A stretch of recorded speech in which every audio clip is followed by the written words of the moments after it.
Ok, bonjour à tous.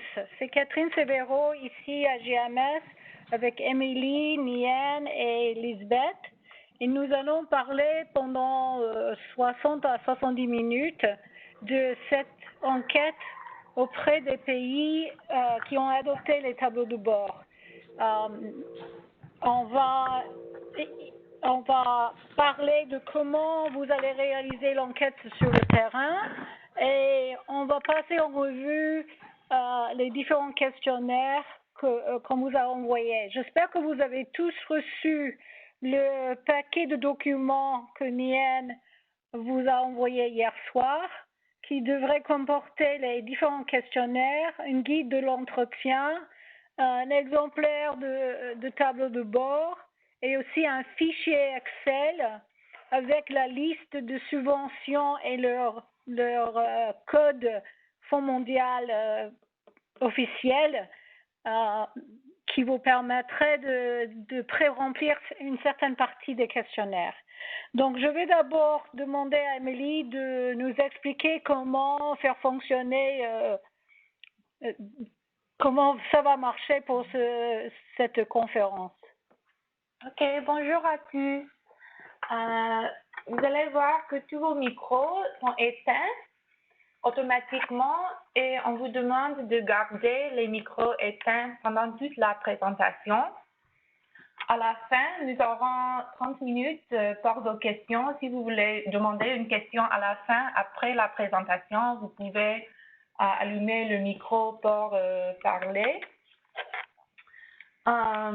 Si vous avez une question pendant la présentation, vous pouvez utiliser la plage chat pour nous signaler des problèmes techniques et on va essayer de les résoudre. Nian est en train de gérer le plage chat. Donc, si vous avez un problème, vous pouvez l'envoyer un message vers Nian ou bien vers tous les participants.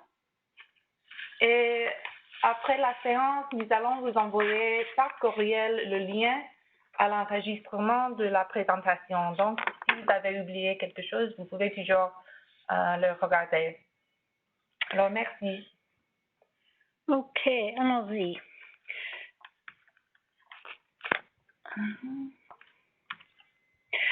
Alors, pourquoi on va faire cette évaluation? Comme nous avons discuté à Dakar, il y a un très, très grand intérêt des différents partenaires techniques du Fonds mondial, du gouvernement américain, français, allemand, l'Alliance et d'autres partenaires à mieux comprendre l'impact des tableaux de bord sur la gestion et la performance des subventions et l'impact sur la gouvernance.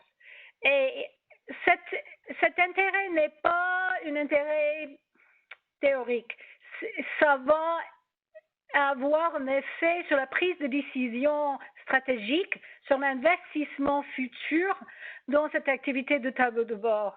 D'abord pour parler français, parce que les Français formulent leur nouvelle stratégie pour l'initiative 5% et ils vont décider en quelle mesure ils investissent et promeuvent le tableau de bord comme une approche. Aussi pour le Fonds mondial et très éventuellement aussi pour le gouvernement américain si jamais il pense à un futur appui technique. Donc, il y a beaucoup les résultats de cette évaluation vont vraiment être utilisés dans les prochains mois à un très haut niveau. Donc, on voudrait mener cette investigation afin de savoir en quelle mesure les tableaux de bord ont réellement été intégrés dans la gestion et le suivi stratégique normal des RP et des CCM dans les différents pays et quels sont les résultats et l'impact sur la performance des différentes subventions de cette suivi stratégique et cette gestion enrichie par les données, par le processus d'utilisation de tableaux de bord. Est-ce que réellement on voit un impact sur la performance? Et puis, troisièmement, s'il y a une intégration réelle et s'il y a un impact, quels sont les facteurs institutionnels, de comportement, d'action qui contribuent à la pérennisation des tableaux de bord qui vont permettre la création de nouveaux tableaux de bord une fois que de nouvelles subventions sont signées et une sorte d'appétit pour continuer avec cet outil. Donc, on va essayer de parler les entretiens que vous allez mener, par les entretiens que nous réaliserons auprès des country teams, on va essayer d'en savoir plus. Alors, où est-ce qu'on va faire ça? Mais partout, mes chers, partout, dans tous les 28 pays, avec les 98 récipiendaires principaux, les 21 CCM, les 3 RP régionaux et même un RCM pour la région d'Afrique du Sud, qui ont adopté les tableaux de bord et le tableau synthétique du CCM depuis 2014. Et c'est vous qui allez recueillir les données auprès de ces CCM et ces RP entre le 22 juin, c'est-à-dire demain, et le 14 juillet. On espère on sait très bien qu'il y a Eid, il y a les travaux sur la préparation des subventions pour la signature, mais on espère que vous allez pouvoir trouver des créneaux pour programmer ces entretiens dans cette plage de 3 semaines. Et puis, entre-temps, nous ferons les entretiens auprès des gestionnaires de portefeuille et par la suite, Gédéon à Eresco et Odile, Marc Pechvis de Sigo Group, Saba, Nian et nous à GMS vont analyser les données et nous rédigerons le rapport qu'on doit rendre début septembre. Alors, ensuite, qu'est-ce que vous allez faire précisément? D'abord, on vous demande d'obtenir le fichier source de données. Je ne savais pas comment traduire feed file, mais Marc me dit que c'est fichier source pour chaque tableau de bord et chaque CCM summary dans le pays où vous travaillez. On veut le feed file, le fichier source, parce qu'on veut examiner les données pour voir en quelle mesure la qualité des données a changé depuis le premier tableau de bord jusqu'au présent, et aussi pour suivre un peu la performance des subventions à travers les différents trimestres et les différents tableaux de bord. Il serait mieux, si possible, que vous obteniez les fichiers sources avant l'entretien, au moment peut-être de la prise de rendez-vous.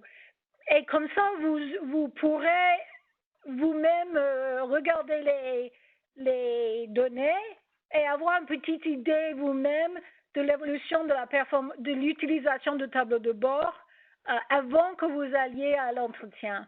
Mais je comprends bien que dans beaucoup de cas, ça va être difficile. Et alors, dans ce cas-là, on vous demande d'obtenir le fichier source pendant ou le même jour que vous réalisez l'entretien. Vous allez faire un entretien de groupe chez le CCM avec le membre le plus actif du comité de suivi stratégique. Et on sait bien, parfois, c'est le président du comité, mais parfois, c'est quelqu'un d'autre.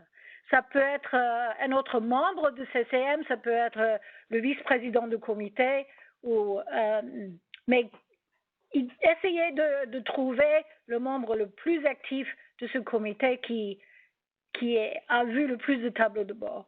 Et puis, avec la personne focale qui produit le tableau synthétique CCM chez le secrétariat du CCM. Et si possible, d'organiser l'entretien avec les deux personnes en même temps.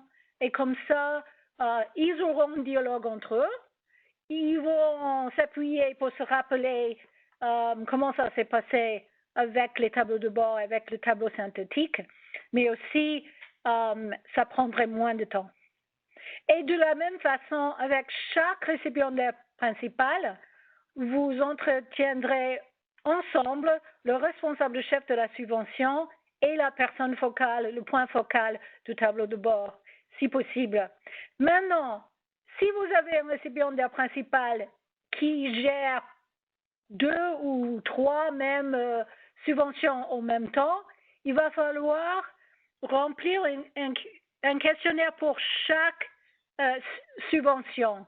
Donc, peut-être ça ferait une longue journée où vous ferez les 2 ou les 3 entretiens de suite, mais il faudrait remplir un questionnaire différent pour chaque subvention.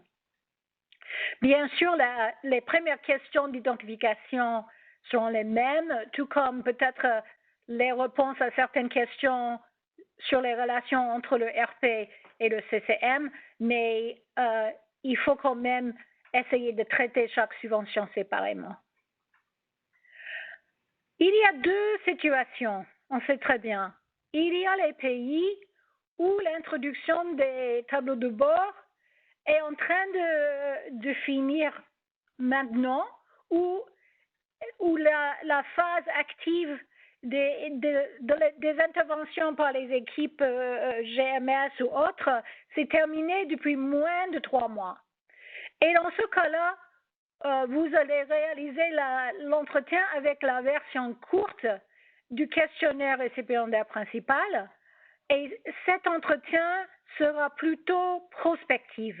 Vous allez regarder leurs intentions sur l'utilisation du tableau de bord et ce qu'ils espèrent voir comme les résultats.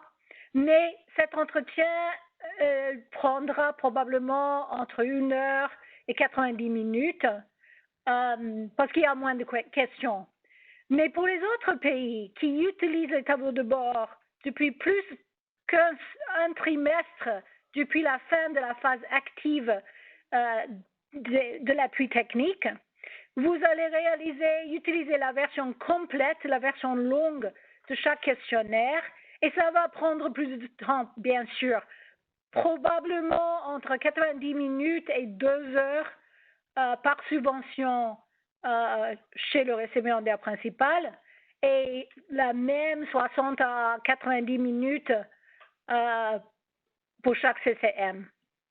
Donc, vraiment, je crois que quand vous avez un récipiendaire principal avec plusieurs subventions, il faut discuter avec eux, voir s'ils veulent faire tout ça en une seule séance de travail ou s'ils préfèrent étaler ça sur 2 ou 3 séances différentes. Et voilà la liste. Donc, vous voyez à gauche, il y a, je crois qu'il y a 9 pays qui qui ont adopté le tableau de bord depuis 3 mois ou moins, et une région, le OECS, qui est la Caraïbe de l'Ouest. Et les autres 16 pays et 2 régions ont adopté le tableau de bord depuis plus de 3 mois. Certaines depuis plus de 14 mois, par exemple dans le cas de Uganda, Côte d'Ivoire, Sénégal et les pays de la phase pilote, ça fait presque peut-être 2 ans qu'ils ont adopté le tableau de bord. Et donc, il faut utiliser les questions longues. Mais pour les subventions régionales, on sait que chaque subvention régionale est un peu différente. Donc voilà, pour le TIMS, le TB dans les mines pour la région Afrique du Sud, ça fait plus que 3 mois, ça fait presque 1 an. Donc, il faudrait le questionnaire récipiendaire principal complet, ainsi que le questionnaire CCM. Pour CANCO, qui était fait par l'Alliance, il n'y a pas de CCM régional, et donc il n'y a que le questionnaire RP complet, tandis que pour l'OECS qui vient de finir, il faudrait le questionnaire récipiendaire principal court et aussi le questionnaire CCM parce que OECS a un CCM régional. Alors, comment organiser le travail? D'abord, en ce moment même, les équipes pays du Fonds mondial sont en train d'écrire des courriels d'autorisation au CCM et aux récipiendaires principaux pour annoncer cette étude. Et nous, des 28 pays, nous avons déjà reçu 7 lettres et espérons recevoir plus aujourd'hui et jusqu'à la fin de la semaine. Aussitôt qu'on reçoive le courriel de l'équipe pays, nous allons écrire un courriel au même CCM et récipiendaires principaux qui vous nomme comme consultant national et explique la prise de rendez-vous et explique que vous allez les contacter. Alors, et bien sûr, nous allons vous copier sur ces courriels. Aussitôt que vous receviez ce courriel, vous pouvez commencer vos contacts auprès du CCM et des RT. Et c'est à vous de voir, est-ce que vous allez faire ça par courriel, par téléphone, ou est-ce que vous allez vous rendre au bureau des RP ou du CCM pour prendre les rendez-vous. C'est vraiment selon vos relations avec ces institutions et ces anciens clients. Donc, mais fixez les rendez-vous entre le 22 juin et le 14 juillet. Et nous savons que dans les pays qui vont fêter officiellement la fête du Eid, il va falloir trouver un créneau possible, soit tout de suite, soit après la fête d'Eid. Mais on compte sur vous pour bien trouver ces créneaux-là. Puis, une fois que vous avez fixé le rendez-vous, envoyez à ces interlocuteurs le questionnaire RP ou le questionnaire CCM pour leur permettre de se préparer. Parce que le mieux ils savent à l'avance ce que vous allez discuter, le mieux qu'ils vont pouvoir discuter avec vous et vous allez obtenir une meilleure qualité de données. Puis, s'il vous plaît, nous informer des dates des entretiens que vous avez fixés et comme ça, on peut suivre l'évolution de cette étude de jour en jour. OK, maintenant, comment préparer l'entretien? Je sais que beaucoup parmi vous sont des enquêteurs expérimentés et donc je crois qu'il n'y a rien de nouveau ici. D'abord, on vous demande d'imprimer une copie de chaque questionnaire que vous allez utiliser pendant l'entretien. Vous allez noter vos observations à la main sur la copie. Donc, il faut vraiment une copie pour chaque subvention et une copie pour l'entretien de groupe CCM. Et vous allez utiliser le fichier PDF que vous avez dû recevoir pour faire cette impression. Puis, on vous demande de remplir à l'avance les parties A et B de chaque questionnaire. Ça, c'est les informations d'identification, vos noms, le pays, les interlocuteurs, et aussi les noms et l'identité des subventions pour ce pays. Et Nien vous a déjà envoyé un fichier Excel dans lequel il y a la liste des subventions avec le code identificateur officiel du Fonds mondial et aussi le nom du récipiendaire principal pour vous aider à pré-remplir les parties A et B.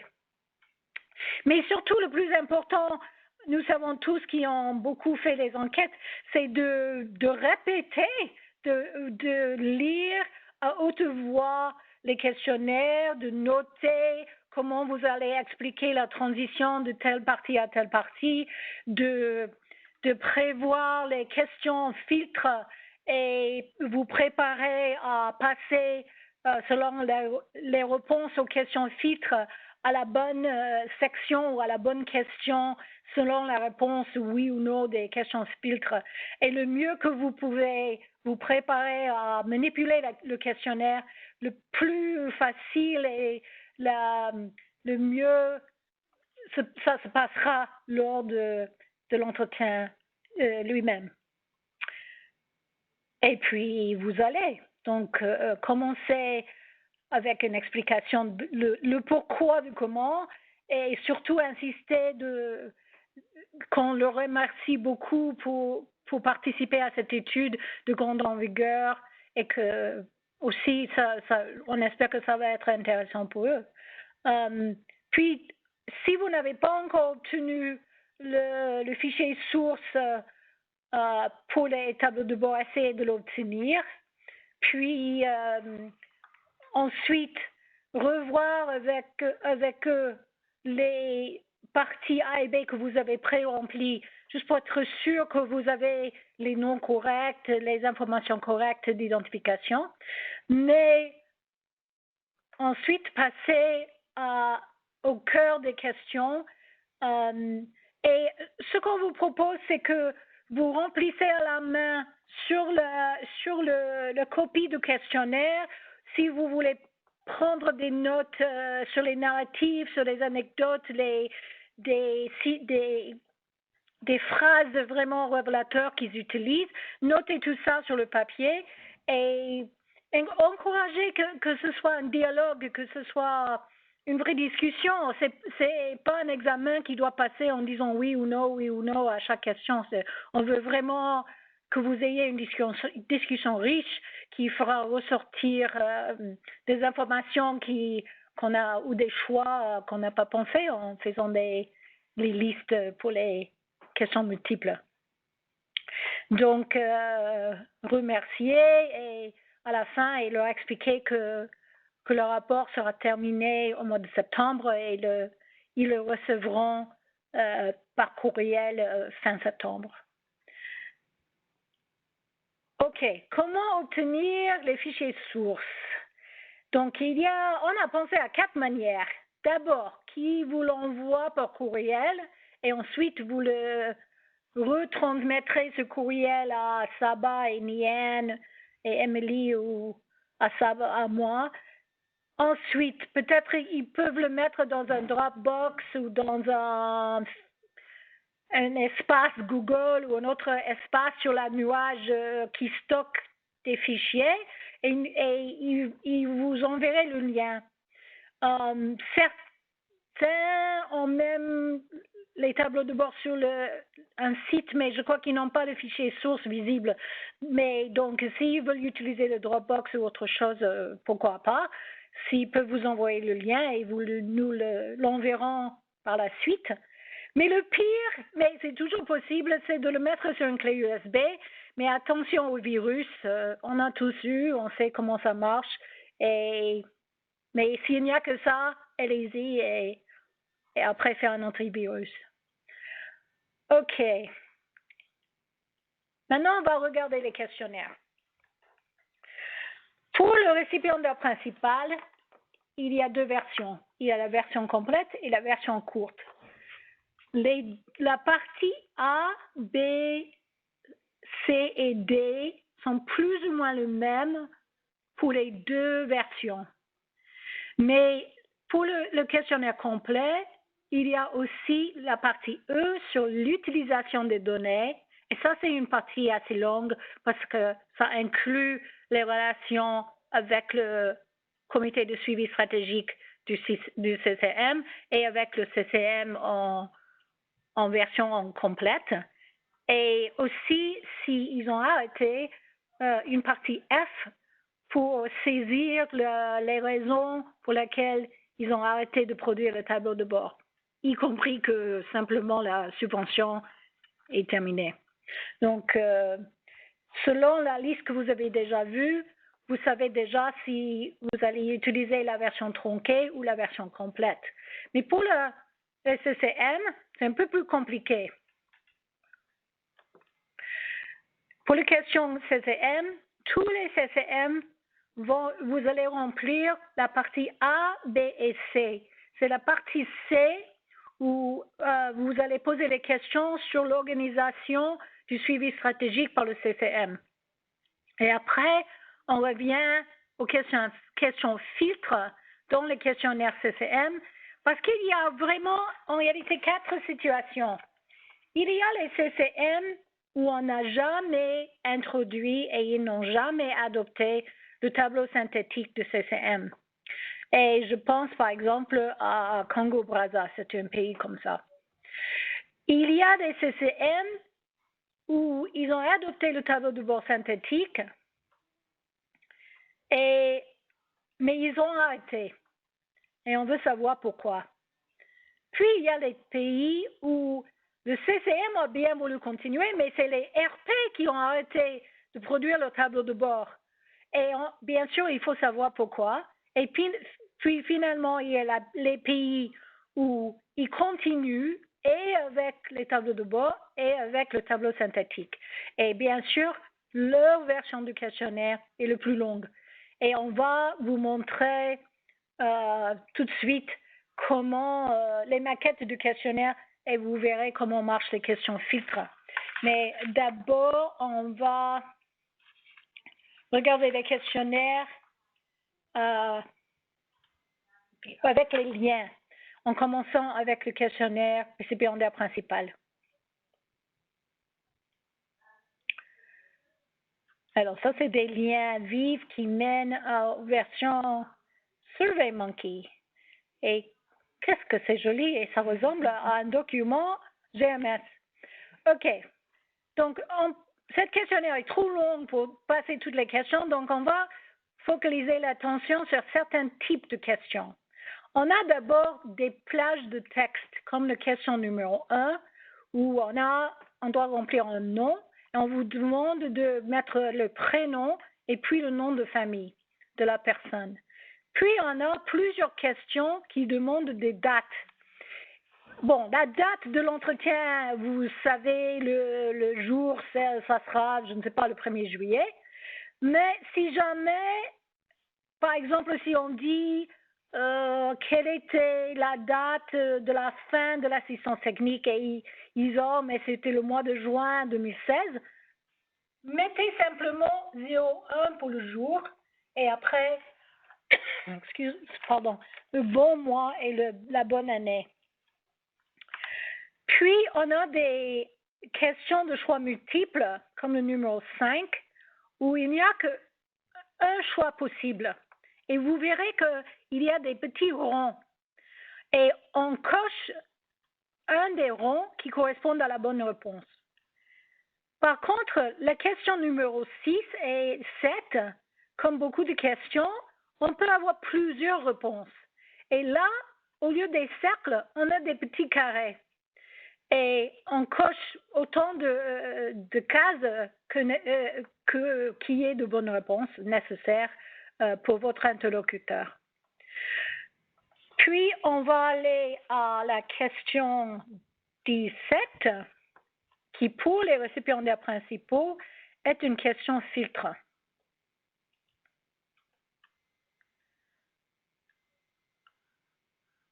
Voilà, on arrive à la 17. Et ces questions filtres sont d'une évidence incroyable.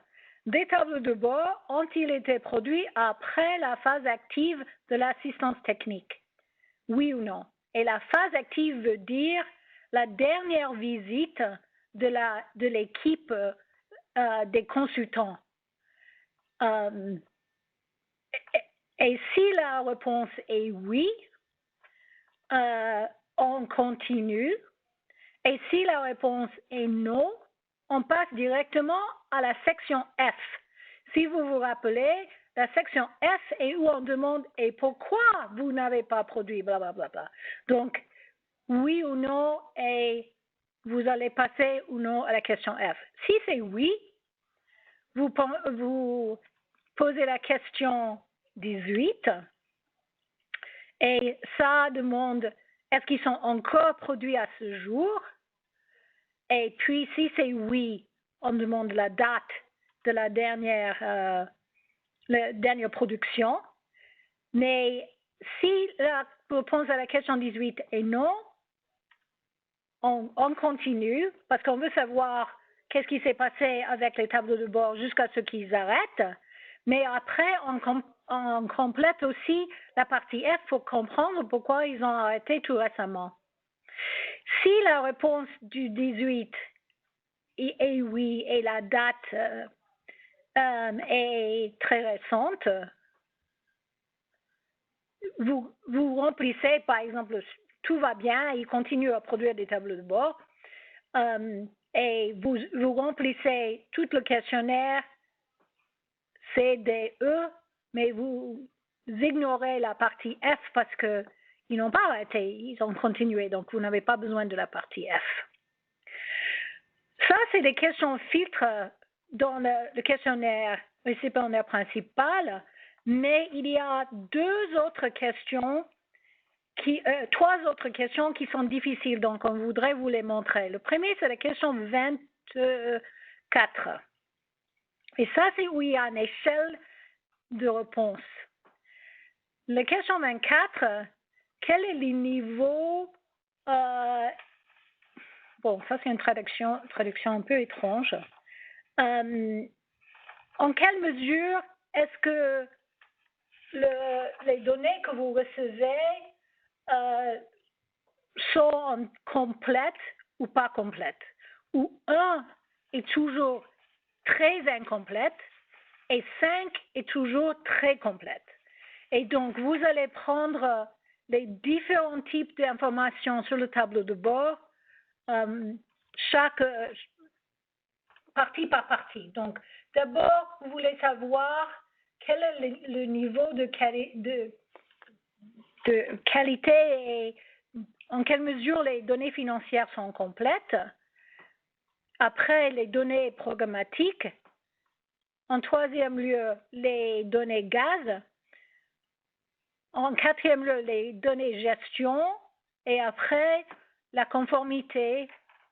Mais il se peut que vos interlocuteurs ne comprennent pas de quoi il s'agit. Et dans ce cas-là, vous allez utiliser l'image du tableau de bord que Nien vous a envoyé pour leur montrer, on veut savoir, on est en train de faire référence aux différentes parties du tableau de bord, les données nécessaires à produire cette plage du tableau de bord. Et voilà, vous voyez que c'est même marqué sur le tableau de bord les indicateurs de gestion, les indicateurs programmatiques et plus bas, bon, les données financières bien sûr et gaz, et plus bas en bas à droite, voilà, on va essayer de, voilà, vous voyez les indicateurs de comment on dit compliance? Conformité. De conformité, les indicateurs de conformité. Et ça, c'est un groupe d'indicateurs important parce que c'est le taux de rapportage en général et le nombre de de rapports en retard. Donc, c'est l'amélioration progressive de la qualité de ces données importante. Attends, je pense que nous avons un problème technique.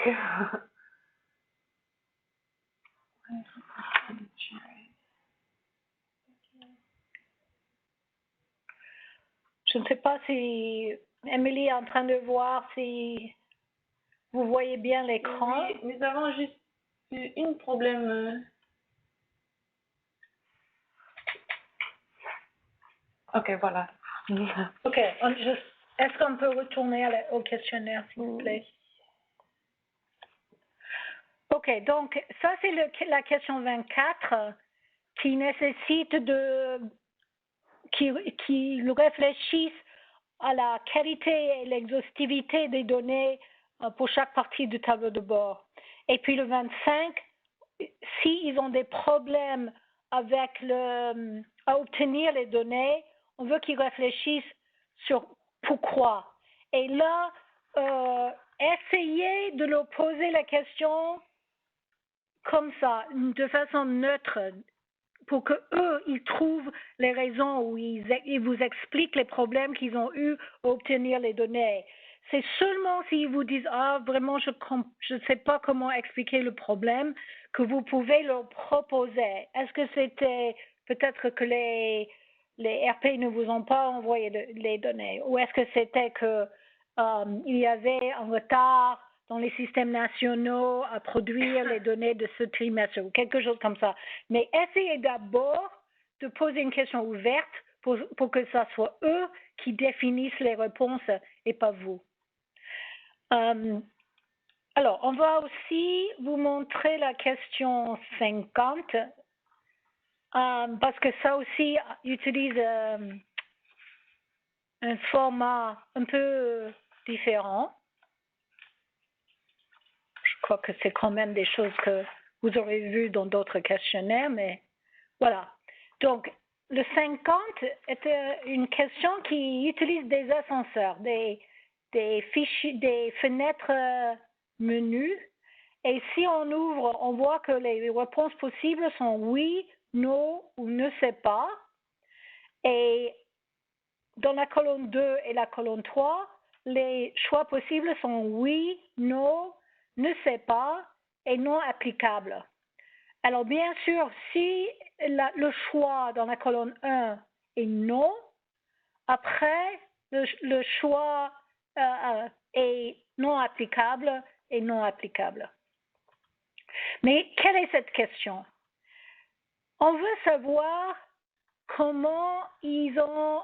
est-ce que l'utilisation du tableau de bord a aidé, a permis aux récipiendaires, d'abord dans la colonne 1, d'identifier des questions et des problèmes affectant la mise en œuvre de la subvention dans chacune de ces catégories financières, programmatiques, gaz, gestion et conformité.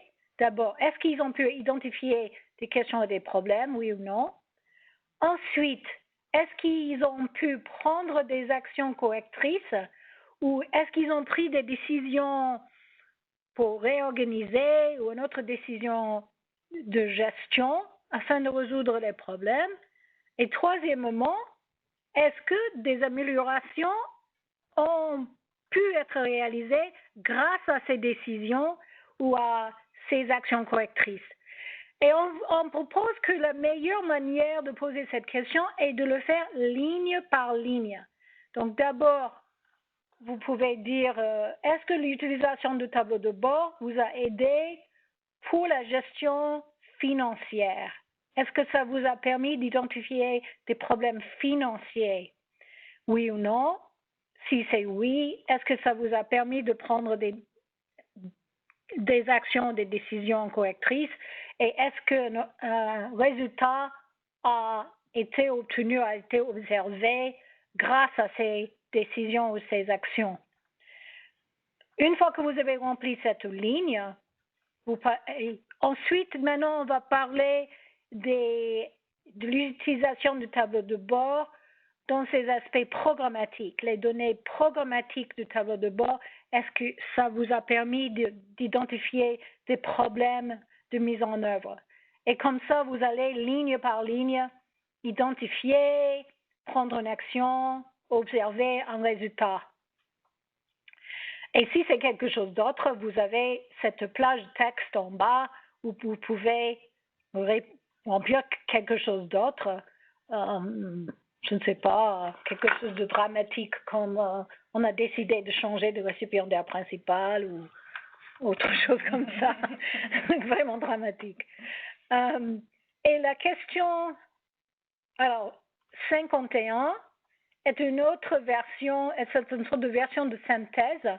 Avec l'usage du tableau de bord, a-t-il eu un changement dans la qualité des données ou de reportage?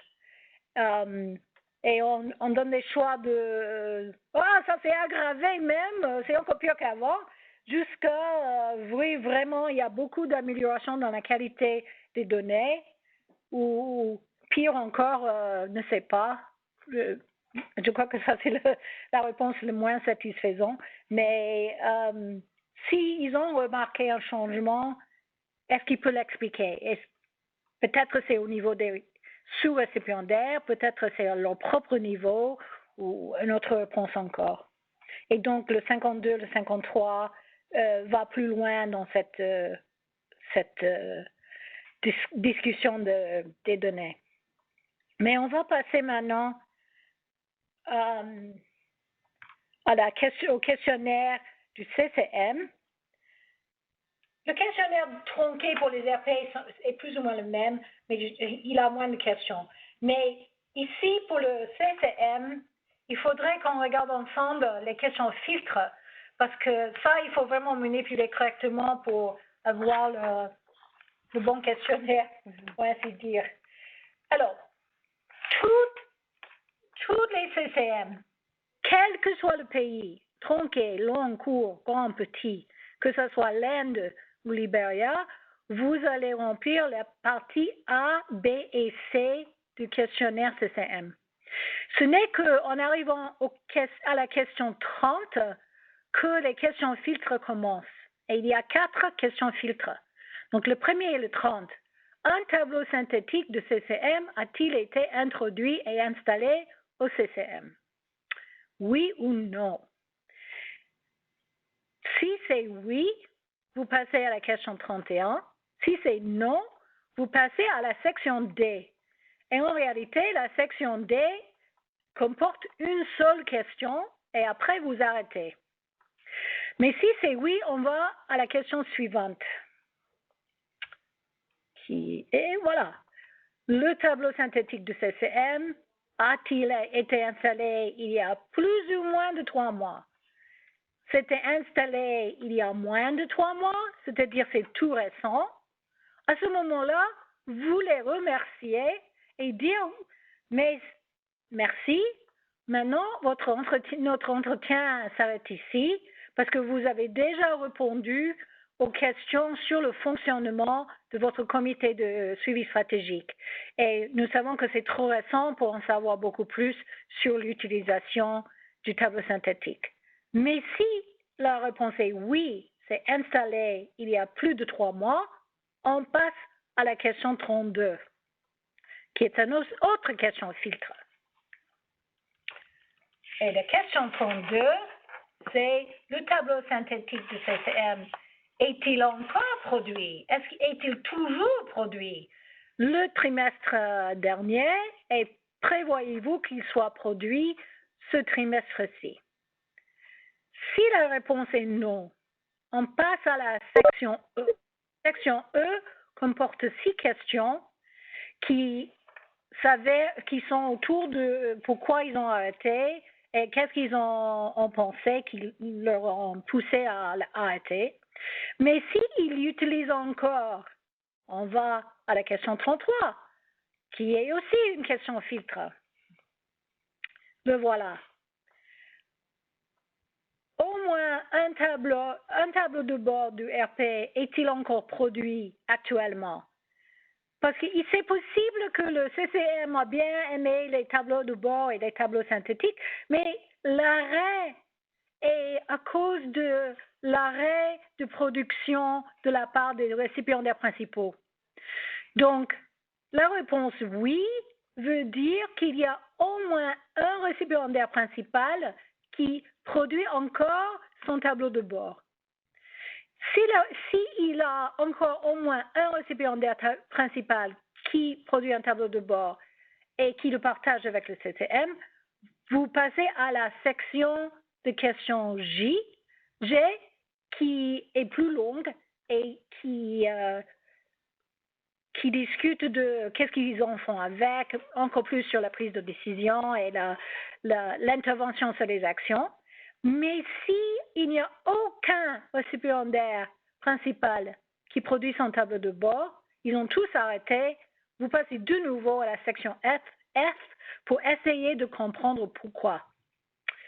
Donc, on va regarder 4 questions encore qui ont un format particulier, en commençant par le 49, qui est différent de toutes les autres questions dans les 2 questionnaires parce que ça demande une réponse chiffrée.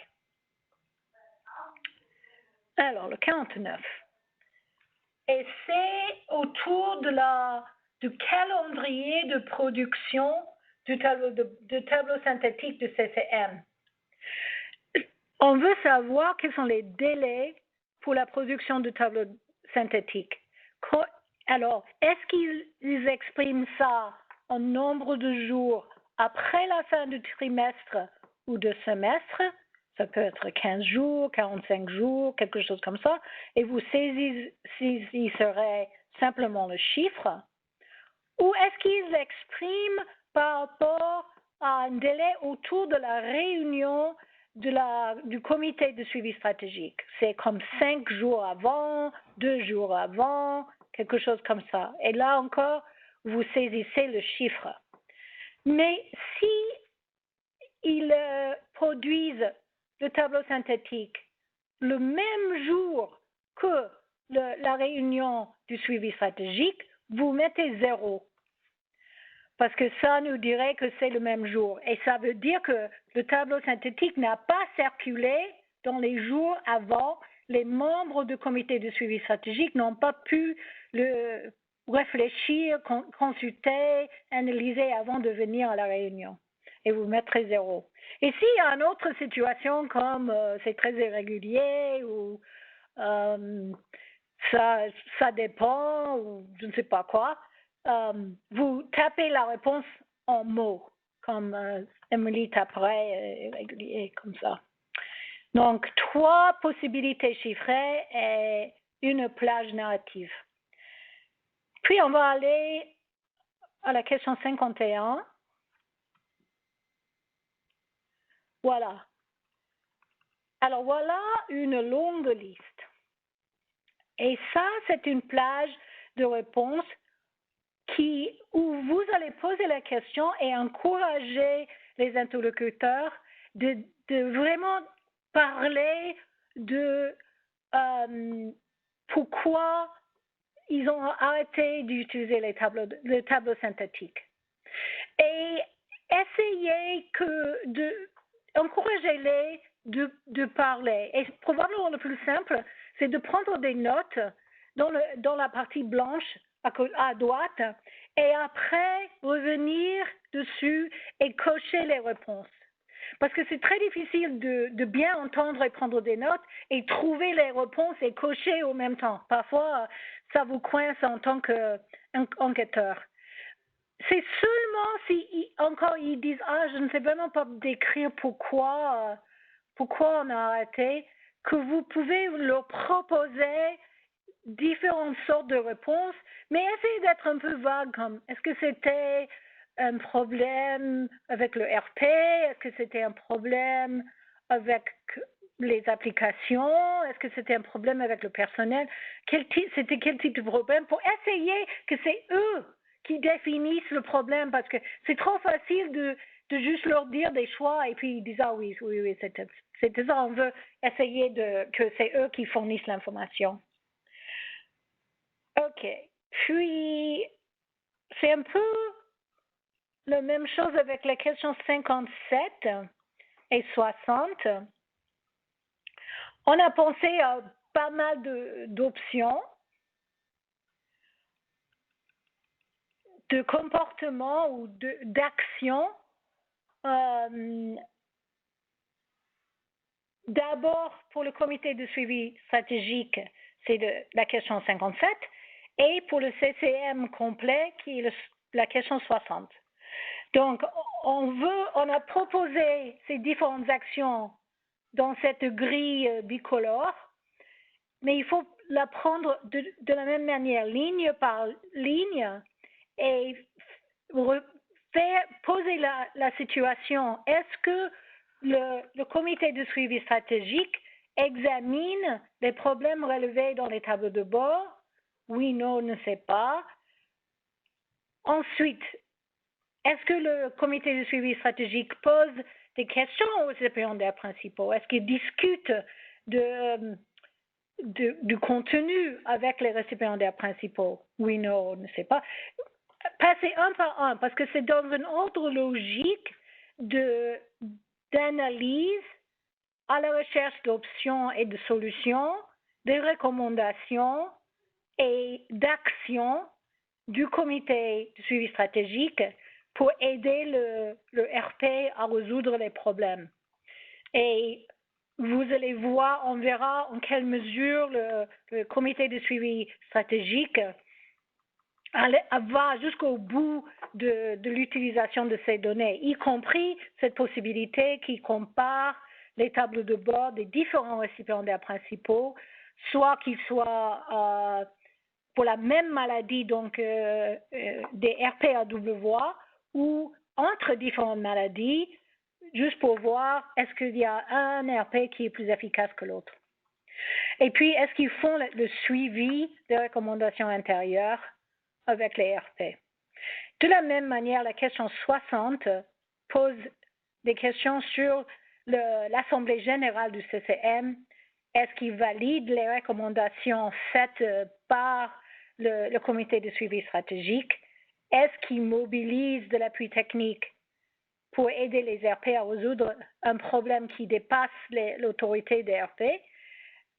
Voir est-ce qu'il mobilise les membres du CCM dans leur rôle officiel, peut-être ministère des Finances ou l'OMS, pour résoudre un problème, ou peut-être est-ce qu'il réfère un problème au niveau hiérarchique, probablement du gouvernement, pour essayer de résoudre le problème.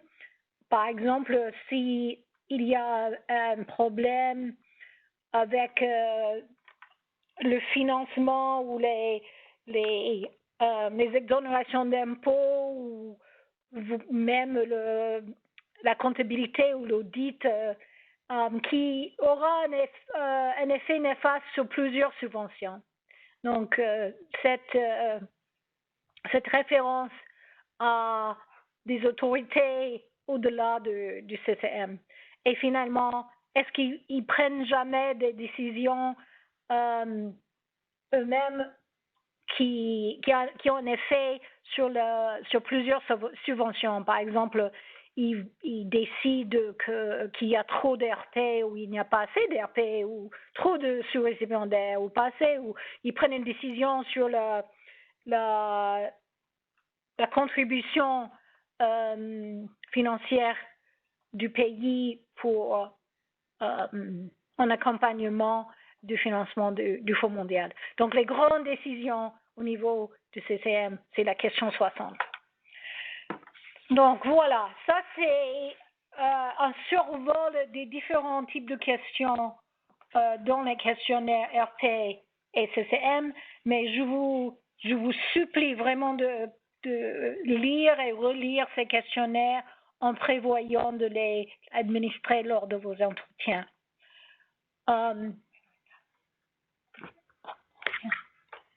Bonjour, c'est Lise. Je veux ajouter un tout petit commentaire à ce que vient de dire Catherine. Comme vous voyez, c'est vraiment une analyse quantitative qu'on a. Catherine a insisté, s'il y a des bonnes discussions, de prendre des notes, mais la rigueur viendra de votre diligence à remplir tout ce qui est quantitatif. Merci. Et on va regarder ça un petit peu maintenant. Alors, une fois que vous rentrez dans votre bureau ou chez vous, on vous demande de bien vouloir relire le questionnaire et si vous avez pris des notes, de cocher et revoir comment vous avez coché les cases et finir de les cocher si vous n'avez pas pu cocher au moment de la prise de notes. Parce que c'est vraiment, comme dit Lise, on va faire d'abord une grande analyse des données saisies au choix multiple. On vous encourage d'être très prudent dans l'utilisation des plages libres, de textes libres, parce que vous avez vu qu'on a quelques semaines, 2 ou 3 petites semaines pour faire toute l'analyse, et donc, sauf si vraiment votre interlocuteur était Einstein ou éloquent comme Nelson Mandela, c'est très peu probable qu'on puisse exploiter tout le texte libre. Donc, résumé, et ne notez en texte libre que vraiment les choses extraordinaires. Puis, une fois que vous avez vérifié vos questionnaires, vous allez saisir les réponses en SurveyMonkey en activant le lien pour ouvrir un fichier vierge, et il va falloir réactiver le lien chaque fois que vous commencez la saisie de nouveaux questionnaires. Donc, si vous avez 4 RP et 1 CCM, vous allez activer le lien RP 4 fois et le lien CCM une fois. Et après que vous saisissiez chaque questionnaire, il faut appuyer sur le bouton Submit pour finaliser le saisie. Et puis, on vous prie de aussi envoyer un courriel à Nian ou Saba pour leur informer que vous avez bien complété la saisie. Bien sûr, on va regarder tous les jours pour voir qu'est-ce qu'il y a là, mais si on a votre courriel, on sait que vous considérez que vous avez complété tout ce qu'il faut et on peut aussi finaliser de notre côté. Mais pour être sûr que tout soit clair, chaque personne va avoir son coach et vous allez pouvoir demander des conseils ou revoir des questions ou discuter des difficultés avec votre coach. Et voilà la liste. Lise va coacher James qui était sur le webinaire ce matin. Mais moi, je vais parler avec Hannah, Jolie, Noël et Issa qui sont peut-être en ligne. Emily, Eustache, Kadiatou, Paul, Gédéon et les autres. Donc, on va fixer des rendez-vous par Skype ou par téléphone avec vous. Mais je crois que le mieux serait que ça soit dans les 2-3 jours avant avant la date de vos rendez-vous pour être sûr que tout soit vraiment frais dans votre esprit le jour que vous faites l'entretien. Donc, aussitôt que vous avez vos rendez-vous, on va fixer la Skype pour voir le processus. Et puis, finalement, je voudrais vous remercier de nouveau parce que, comme vous savez, nous avons vraiment fait tout possible pour convaincre les partenaires, le Fonds mondial, le gouvernement américain, que ce type d'évaluation est utile et nécessaire pour comprendre le lien entre l'assistance technique et une meilleure gestion et une meilleure gouvernance des fonds et des subventions du Fonds mondial. Et je crois que le progrès qu'on a fait grâce au travail sur les tableaux de bord et les efforts qu'on a fait à communiquer avec le Fonds mondial et les différents gouvernements porte fruit et cette évaluation est absolument une pièce maîtresse pour les décisions futures. Donc voilà, ça c'est la fin de notre présentation, mais on a plein de temps pour vos questions. Si vous voulez en poser, essayez de les taper dans la plage chat. Alors, je ne vois pas encore de questions, donc ce que je vais faire, c'est que je vais répéter certaines questions qu'on nous a posées ce matin pour le groupe anglophone. Ce matin, quelqu'un nous a demandé pourquoi on ne peut pas saisir les réponses directement en SurveyMonkey lors de l'entretien. Alors, d'abord, c'est parce que je ne pense pas que vous puissiez maintenir la connexion électronique avec SurveyMonkey pendant 2 heures. C'est très peu probable que ça marche pendant 2 heures et vous risquez de tout perdre. Et ça serait vraiment dommage. Mais aussi, selon les expériences, mes propres expériences, ça crée une très mauvaise atmosphère parce que l'enquêteur regarde l'écran, ne regarde pas les interlocuteurs.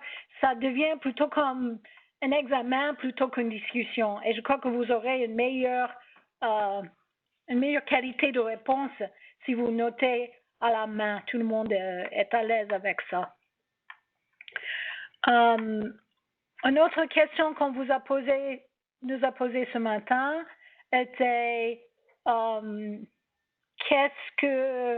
est-ce qu'on peut expliquer de nouveau la phase active? La phase active est le moment pendant lequel les équipes GMS ou l'équipe GIZ ou autres viennent sur le terrain travailler avec le CCM ou les RP.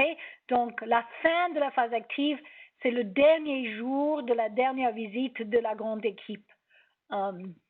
Et Donc, il faudrait, chaque RP et CCM devrait au moins se rappeler du mois et de l'année de la dernière visite. Et pour les équipes GMS, nous connaissons les dates, mais pour Togo, Congo-Brazza, Niger, Somalie, on ne connaît pas encore les dates de ces interventions, donc on compte sur vous pour les obtenir. Je ne vois toujours pas de questions. Je ne peux pas imaginer que j'ai tout. Nous avons une question de Stache. Il a demandé juste à Nian. Question 51.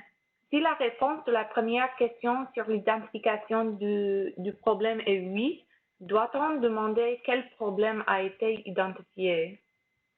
Ah, ça c'est une bonne question. Merci, Eustache. C'est là où on revient sur l'intervention de Liz. Si on avait 3 mois pour recueillir toutes ces histoires et les analyser, bien sûr, j'adorerais avoir cette information, mais on n'a pas. On n'a que 3 semaines pour analyser des données. Donc, on n'a pas suffisamment de temps pour faire l'analyse de tous ces différents types de problèmes et on ne peut pas non plus imaginer des listes de choix multiples qui pourraient tout capter. Donc, à notre grand regret, on a passé outre. On veut juste savoir, dans le domaine financier, dans le domaine gaz, dans le domaine gestion, est-ce qu'ils ont pu identifier des problèmes? Est-ce qu'ils ont pu essayer des actions de résolution? Est-ce qu'un résultat a été obtenu? Sauf si vous dites une super anecdote, on va juste le laisser là. Je comprends que c'est frustrant, mais c'est un problème de temps. Nous avons une question de Issa, qui est là. OK.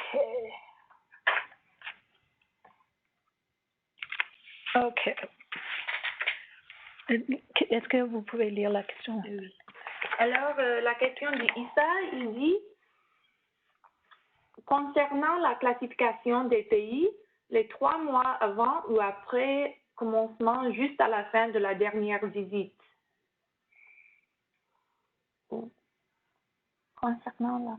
Oui, je pense que c'est ça que Catherine vient de dire, qu'on dit que le 3 mois, ça commence après le fin de la dernière visite de l'équipe de GMS.